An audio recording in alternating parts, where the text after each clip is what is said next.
Buenas tardes, mi nombre es Carlos Sánchez y en esta ocasión les presentaremos nuestro trabajo.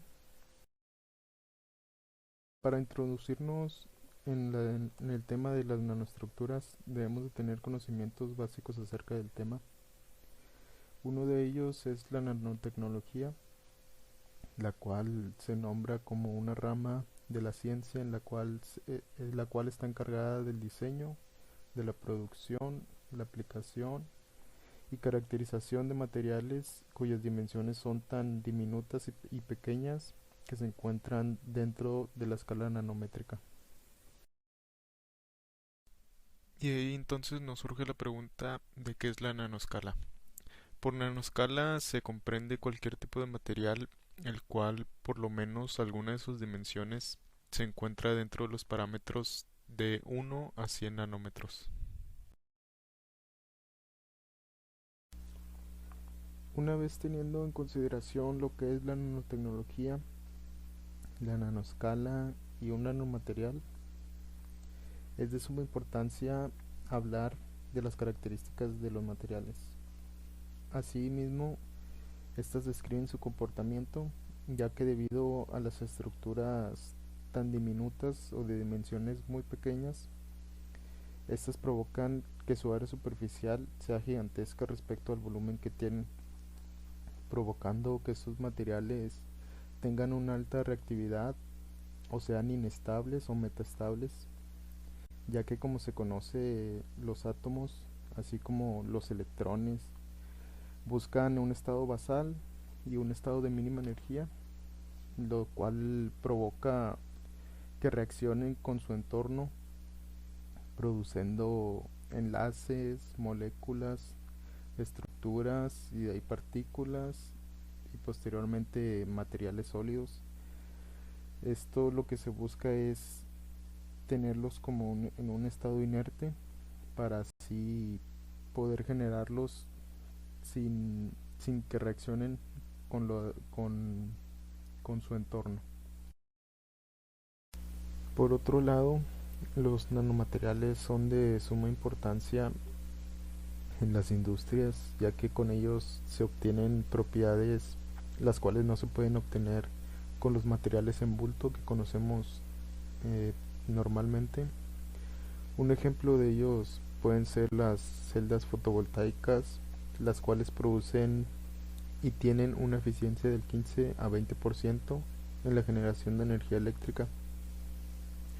Y otros problemas se buscan resolver con la nanotecnología y es por eso que se invierten grandes cantidades de recursos en la investigación de nuevos materiales, los cuales dan como resultado diversos nanomateriales, los cuales se utilizan en las industrias como recubrimientos cerámicos, polímeros o fibras, y sus aplicaciones dentro de las industrias abarcan desde la electrónica, farmacéutica, metalúrgica, entre otros.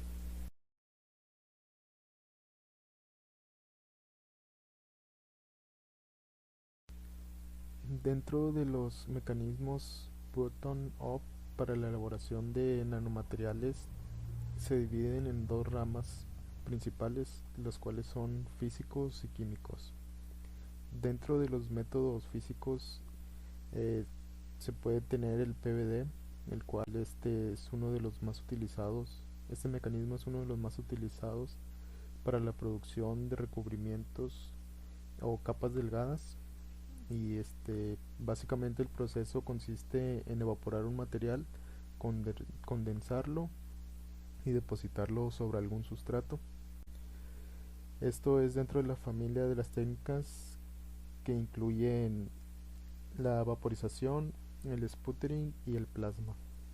En todos los métodos químicos, el método gel es también uno de los principales usados dentro de los métodos químicos, el cual, en el cual se genera una reacción química generando un gel, el cual posteriormente se solidifica y se seca para generar materiales, los cuales se componen de cadenas nanométricas, Además, esta técnica también, además de esta técnica, se utiliza el CBD, técnicas de estado líquido y entre otras.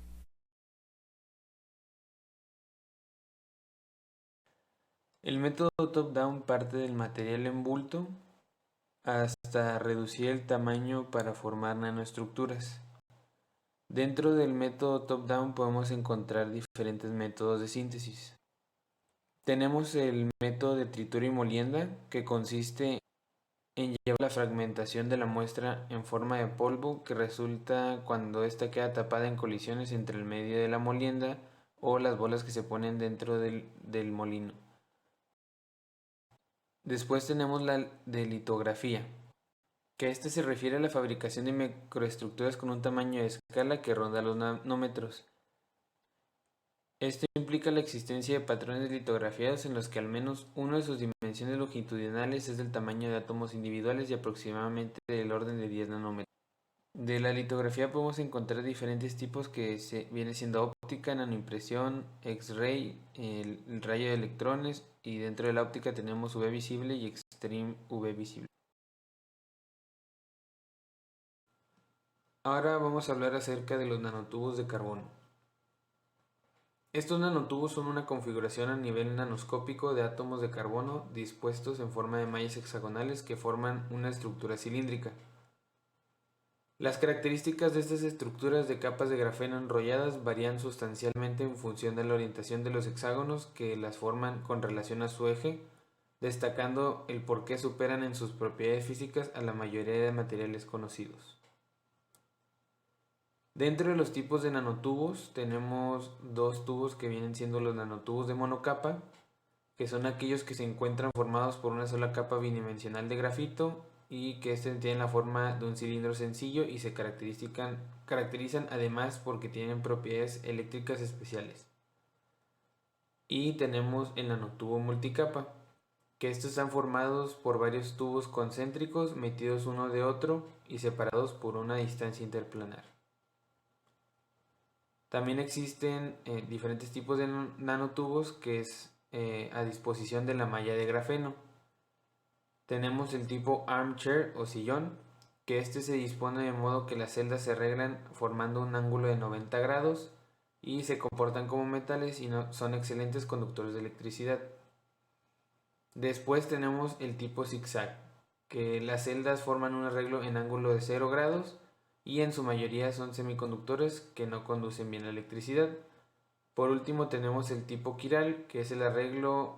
Este arreglo está dispuesto en cualquier ángulo diferente de 0 y 30 grados.